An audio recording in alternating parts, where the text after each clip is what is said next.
డబ్బున్నోడిని ఒక రకంగా చూస్తాం, మనం డబ్బు లేనోడిని ఒక రకంగా చూస్తాం. మరి ఏసయ్యా? అవునా? ఉద్యోగం ఉన్నోడిని ఒక రకంగా చూస్తాం, ఉద్యోగం లేనోడిని ఒక రకంగా మాట్లాడతాం. ఉద్యోగం ఉన్నోడిని రెస్పెక్ట్ చేస్తాం, గౌరవిస్తాం. వాడు వస్తే కుర్చీ వేస్తాం. ఉద్యోగం లేనోడు వస్తే వాడా ఏదంట కుర్చీ వేసేదా, ఆడి కుర్చీ ఎందుకు ఎదురా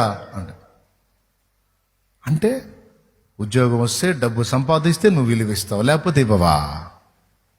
అంటే నువ్వు ప్రేమిస్తుంది నా నుండి వచ్చే డబ్బుని కానీ నన్ను కాదు. అంత దిక్కుమాలిన ప్రేమ అన్నమాట నీ ప్రేమ.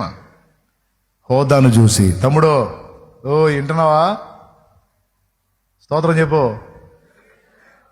హోదాను చూసి, డబ్బును చూసి, తెలివితేటలు చూసి ఒకడిని గౌరవించటం, తెలివితేటలు లేని స్త్రీనైనా పురుషునైనా, ఏ తిక్కలదానా, ఏ రా, ఏ తిక్కలోడా, ఏ రా, ఏ తిక్కలదానా పో, ఏ తిక్కలోడా పో, తప్పు.